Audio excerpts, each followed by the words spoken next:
Buenos días, jóvenes estudiantes de la Institución Educativa Particular San Carlos. Hoy día vamos a desarrollar el módulo 3, el tema número 1, que se llama tejido epitelial y tejido conectivo propiamente dicho. Yo soy su profesor Jean-Pierre y vamos a comenzar. Primero que nada, ¿qué es el tejido epitelial? En la imagen estamos viendo lo que sería el tejido epitelial junto al tejido conectivo. El tejido epitelial es todo lo que está de morado, de color morado, hacia arriba. Sí, tenemos el epitelio queratinizado, que son una especie de escamas de células muertas que perdemos todos los días. Después tenemos las células planas, las que van a ser soporte para el epitelio queratinizado, que están próximas, que son células que están próximas a morir. Después tenemos la parte morada, que sería el epitelio estratificado, donde se forma una densa unión entre muchas células. Y más abajo tenemos al tejido conectivo. El tejido conectivo va a ser el que va a tener los vasos conductores, va a tener venas, arterias y también va a poseer sangre. ¿Sí? Entonces ese es el tejido conectivo, que va a dar soporte, va a dar alimento a lo que es la piel, ¿verdad? Al tejido epitelial. Ahora vamos a ver la definición. La definición nos dice: el tejido epitelial está conformado por una o varias capas de células unidas entre sí, que van a cubrir las superficies del organismo y van a constituir el revestimiento interno de las cavidades. En este caso tenemos al tejido epitelial, que deriva de tres capas germinativas. Esto sucede cuando se está formando el nuevo ser. ¿Sí? El ectodermo, el mesodermo y el endodermo. Las tres van a originar a lo que sería el tejido epitelial, pero el tejido conectivo va a estar formado por el mesodermo. ¿Sí? El mesodermo va a formar lo que sería el tejido conectivo. Vamos a la siguiente, las características del tejido epitelial. Va a tener la piel, va a tener muchas características y funciones. En esta parte vamos a ver solo características, que serían la cohesión celular, la atracción de célula con célula, la presencia de la lámina basal, que va a ser una parte del tejido conectivo, la cual va a dar los nutrientes y la alimentación a las otras células. El tejido vascular va a estar en el tejido conectivo, en el cual se van a evidenciar lo que son venas, arterias, ¿sí? Y la presencia de sangre. Si recordemos, nosotros nos hacemos un corte en la piel y solo llega al tejido epitelial, no va a haber ningún sangrado. ¿Sí? No va a haber sangrado. ¿Por qué? Porque en esta zona no existe lo que sería los haces vasculares. ¿Sí? No hay venas, no hay arterias, nada. Pero si el corte es un poquito más profundo y llegamos a lo que sería el tejido conectivo, ahí vamos a tener sangrado y también vamos a tener dolor, ya que el tejido conectivo también tiene sensores de dolor, de frío, de calor, muchos sensores, ¿verdad? Tenemos también que este tejido se regenera, siempre está en constante regeneración, y recordemos que podemos perder nosotros al día de 2.000 a 2 millones de células muertas, ¿verdad? Por cada día que pasa. Entonces el tejido va a tener que estar en constante regeneración. Ahora sí vamos a ver las funciones. La función de la piel, la principal, es la protección. Acá hemos visto el ejemplo de cuando una persona se quema, ¿no? La piel se le desprende toda la epidermis y queda expuesto el tejido conectivo. Generalmente las personas no mueren por las quemaduras, mueren porque pierden esta parte, ¿no? Esta parte que se llama protección. ¿Por qué? Porque en esta zona del tejido conectivo hay bastantes nutrientes, es un lugar ideal para que se proliferen bacterias y hongos. Así que si nosotros no tenemos la piel, fácilmente se van a reproducir hongos y bacterias en esta zona, ¿no?, de la piel. Otra es la secreción de sustancias. Sabemos que en la piel también se secretan algún tipo de sustancias, por ejemplo el sudor. ¿Sí? El sudor es una parte de la homeostasis que hace que la cantidad de sales que tenemos en nuestro cuerpo esté constante. Así que una manera de regular estas sales es mediante el sudor. ¿Sí? Por esto el sudor es de sabor salado, ¿no?, por esta parte, porque va a excretar lo que sería el sudor, las sales minerales. También la absorción de sustancias. Sabemos que nosotros por la piel podemos absorber lo que es la humedad, ¿sí?, humedad, algunos tipos de aceites, ¿sí?, y esto lo vamos a evidenciar también cuando vemos que las mujeres, bueno, utilizan, ¿no?, sus cremas rehidratantes, ¿no?, que se absorben muy fácilmente por la piel. Son parte agua y parte grasa, ¿no?, porque la piel también necesita grasa para que no se reseque. Otra tenemos la recepción sensorial. Claro, esto es lo que dijimos en cuanto al tejido conectivo. Sí, el tejido conectivo va a tener diferentes sensores. Sensores de calor, de frío, de dolor, de presión, sí, de muchos tipos. Otra es la excreción, también por la piel podemos nosotros liberar algún tipo de gases o toxinas. Sí, alguna infección, algún que tengamos por la piel lo vamos a sacar también, ¿no? Y el transporte, claro, la piel es un medio de transporte, ya que lo que va a hacer es va a transportar diferentes tipos de sustancias, ¿no? No solamente agua, no solamente sales minerales, sino también un tipo de hormonas y, bueno, diferentes tipos de sustancias, ¿no? Eso sería lo que son las funciones del tejido epitelial. Ya está. El epitelio compuesto poliestratificado va a tener muchas capas, van a ser unas diferentes capas, las cuales van a servir para proteger al organismo, al cuerpo. ¿Y por qué tienen muchas capas? Para evitar lo que sería el desgaste, ¿sí?, el desgaste de alguna zona del cuerpo. Ya, entonces, bueno, tenemos el epitelio estratificado plano, el epitelio estratificado cilíndrico y el epitelio cúbico estratificado. Es algo parecido a lo anterior, ¿verdad? Lo anterior era epitelio simple o monoestratificado, solo una capa, ¿sí? Epitelio simple plano, epitelio simple cúbico, epitelio simple cilíndrico. En este caso sería epitelio estratificado plano, epitelio estratificado cilíndrico y epitelio cúbico estratificado. ¿Sí? Es casi lo mismo. Sí, solo que estas partes van a servir para diferentes cosas, ¿no? Van a evitar lo que sería el desgaste del cuerpo. El epitelio estratificado plano va a servir, bueno, va a estar generalmente en lo que serían en la boca, ¿verdad? En la boca todos los días nosotros comemos y hablamos también, ¿no? Entonces nuestra boca va a tener ese tipo de epitelio, ¿sí? ¿Por qué? Porque todo el día va a estar estirándose, ¿no? Se va a estirar, se va a ensanchar y otra vez se va a encoger. Entonces por eso nosotros tenemos ese tipo de epitelio estratificado. Ya está. Tenemos también el epitelio estratificado cilíndrico. El epitelio estratificado cilíndrico igual también va a estar en el sistema digestivo, o también, como dice acá, en algunos conductos excretores y la conjuntiva de los ojos, ¿no?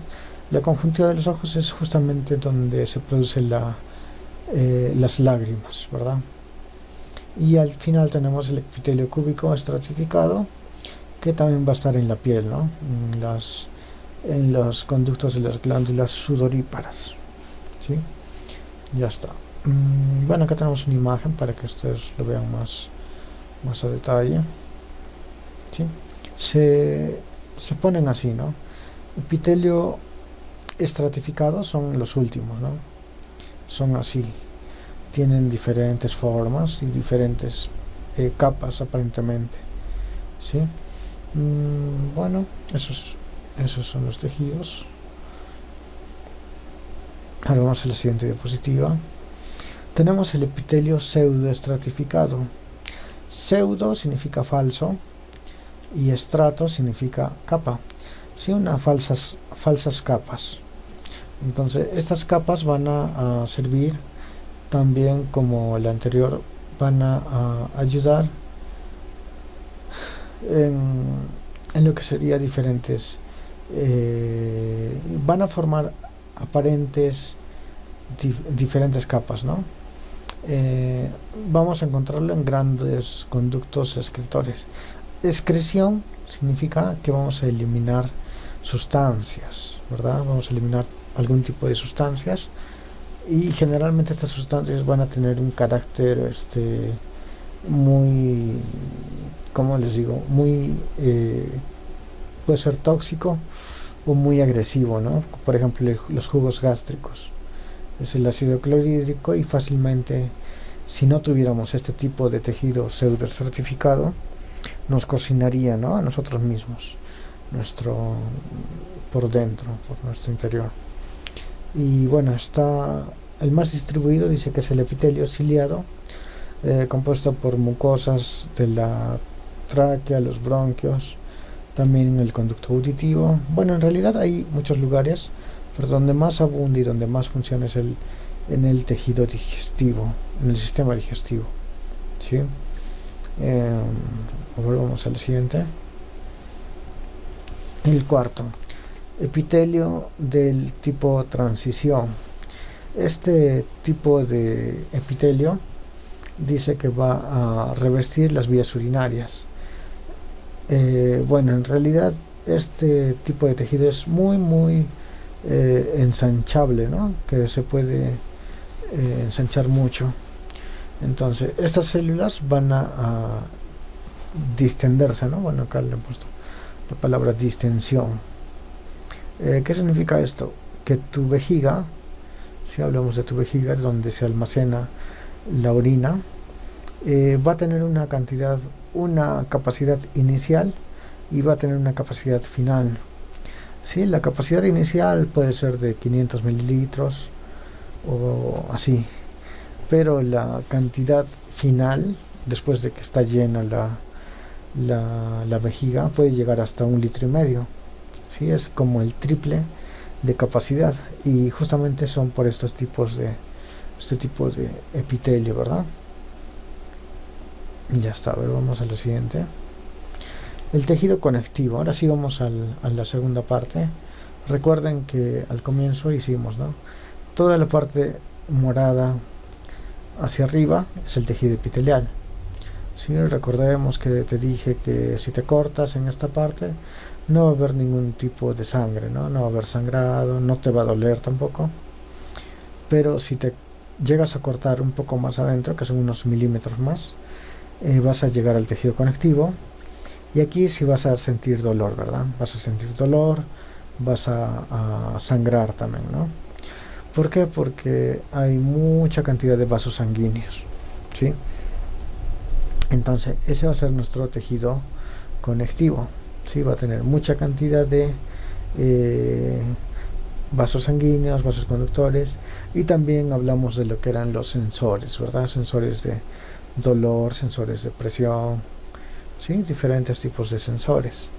Y ahora sí vamos a verlo un poquito más a fondo. A ver, ¿qué es el tejido conectivo?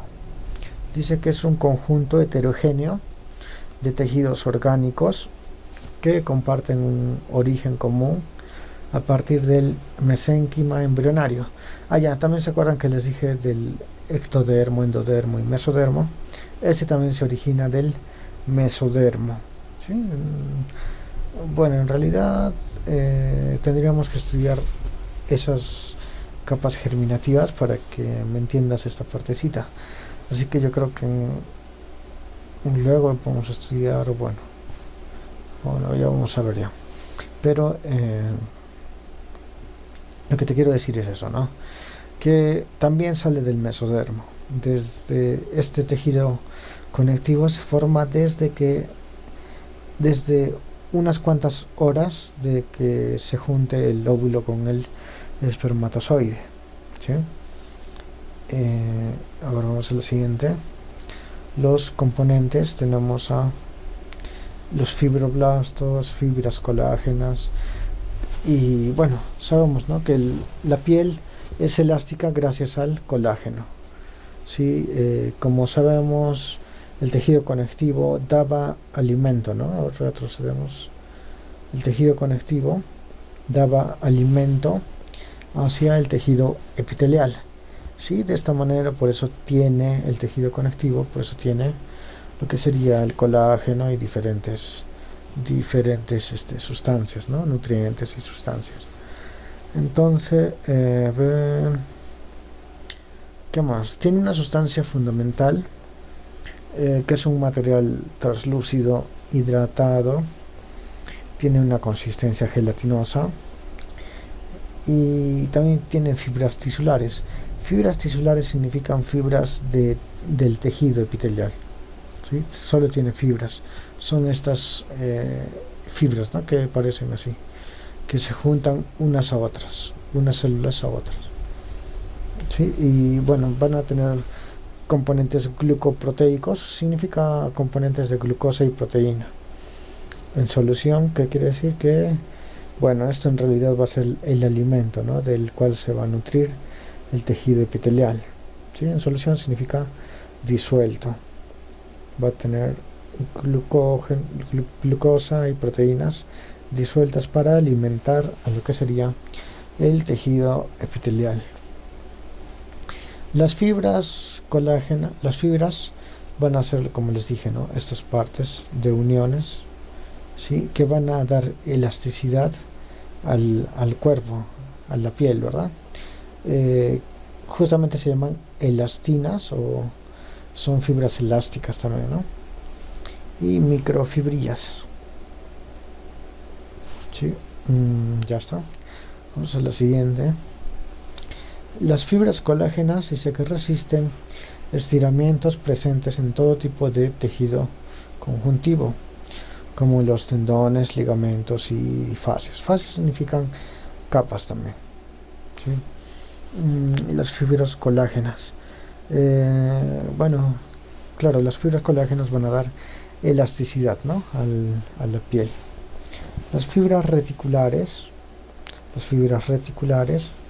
van a ser un tipo de fibras que van a formar redes, ¿sí? Igual que el dibujo de atrás, ¿sí? Van a formar unas especies de redes que van a dar elasticidad a la piel, ¿no? Todo esto tiene que ver con elasticidad. El colágeno, las fibras reticulares que forman una especie de red, y al final también tenemos otra vez las fibras elásticas, ¿no?, que también se llaman elastinas, ¿sí? Vamos a lo siguiente. Ya, acá sí está la parte importante. Ya, vamos a tener en el tejido conectivo diferentes tipos de células, ¿sí? Por ejemplo, los fibroblastos. Estos van a hacer posible la cicatrización, ¿sí? Cuando tú te haces una herida o algo, al comienzo se va a desprender la sangre, ¿sí? Después de esta sangre se va a liberar lo que son las plaquetas. Estas plaquetas, cuando se juntan con el aire, van a coagular. Una vez que coagulas tu herida, entonces, va a pasar un cierto tiempo y te va a salir una costra. En esa costra, detrás de esa costra, va a estar el fibroblasto. Ese fibroblasto va a formar tu cicatriz, ¿sí? Es una especie de protección. Es una especie de protección para que tú puedas, para que no entre ningún tipo de bacteria o de hongo, ¿verdad? Ya sabemos por qué. Porque la piel es una especie de protección, ¿verdad? Eso lo vimos al comienzo. ¿Qué más? Los adipocitos. Adipocitos son células que almacenan grasa, ¿verdad? ¿Y por qué, profesor, necesitamos a los adipocitos? Estos adipocitos van a servir para almacenar la grasa, pero también nos van a servir para protección, ¿verdad? No solamente es para que nos sintamos más así. A ver, sí, este tipo de adipocitos nos va a servir para almacenar grasa, y lo que vamos a hacer es nos va a ayudar esta grasa para mantener la temperatura corporal, ¿verdad? Esta temperatura corporal siempre nosotros estamos calientes, ¿verdad? Más o menos unos 37 grados centígrados. Sí, fíjense, para mantener esa temperatura, toda la grasa y los diferentes compuestos que vamos a tener que almacenar, ¿no? Entonces esta grasa nos va a servir para eso, para mantener nuestra temperatura corporal, que es más o menos de 36 a 37 grados. ¿Sí? También tenemos a los siguientes, los macrófagos. Los macrófagos también son un tipo de células que van a servir para la segunda línea de defensa. Si la primera línea de defensa de nosotros son los glóbulos blancos, sí, pero en el caso de los macrófagos serían la segunda línea de defensa.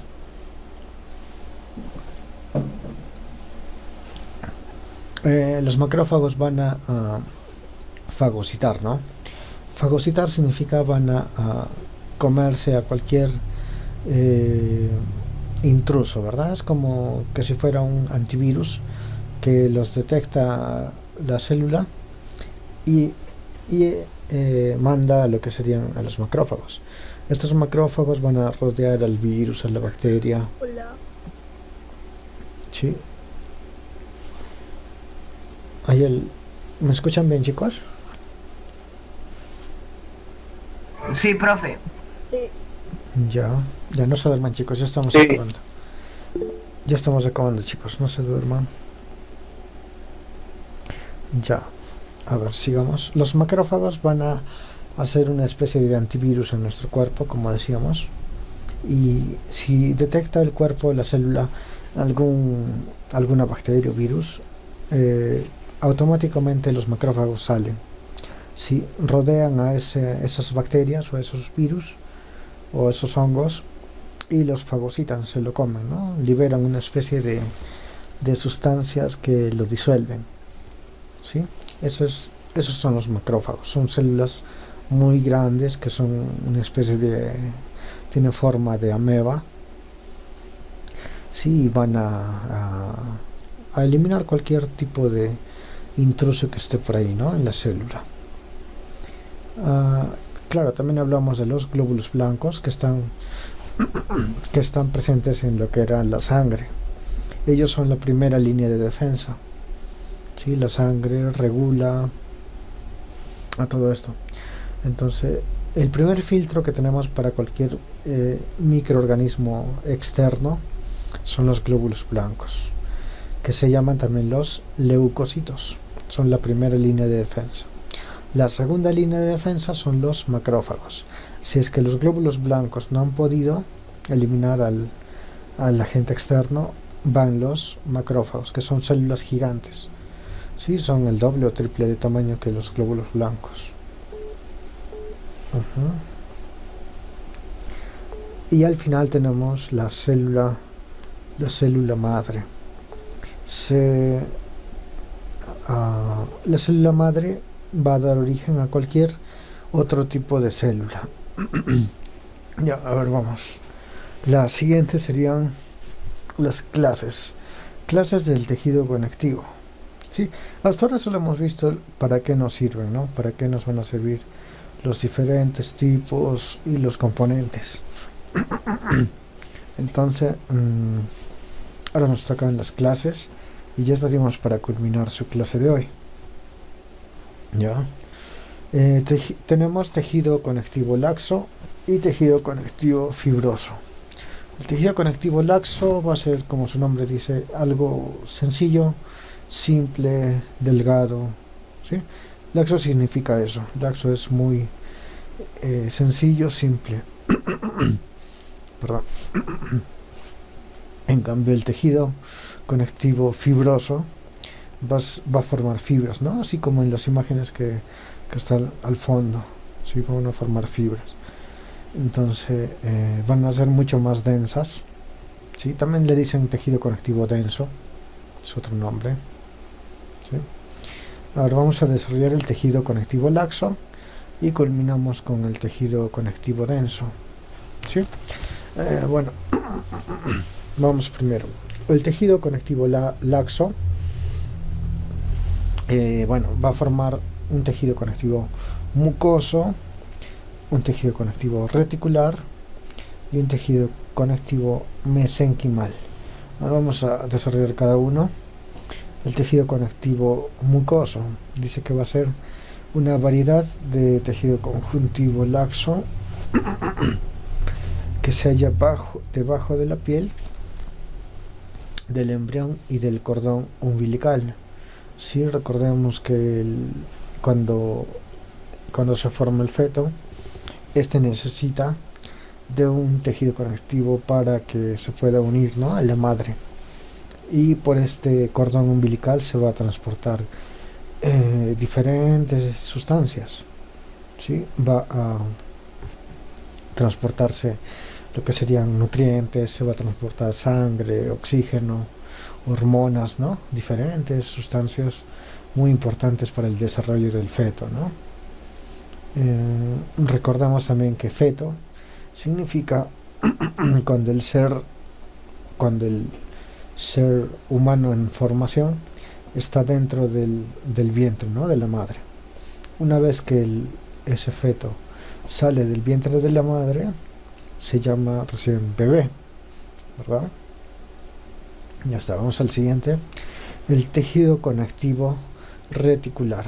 Como su nombre lo dice, abundan fibras reticulares, o sea, fibras en forma de redes compuestas por colágeno, ¿sí? Van a estar compuestas por el estroma de la médula ósea. Acá ya estamos hablando de la médula ósea y algunos tipos de ganglios, ¿no? Son partes de lo que serían unos órganos que van a producir hormonas, ¿verdad? Nada más, eso sería el tejido conectivo reticular. Los ganglios son una especie de bolitas que van a secretar algún tipo de hormona, ¿sí? Igual el vaso, igual la médula ósea. El tejido conectivo mesenquimal también va a estar presente en lo que serían las primeras etapas de desarrollo en las primeras etapas de desarrollo del embrión, como un entramado, una malla de células, ¿no?, una red de células. Y vamos al último, el tejido conectivo denso. Sí, este tejido conectivo va a ser mucho más grueso, mucho más formado, mucho más complejo, ¿sí?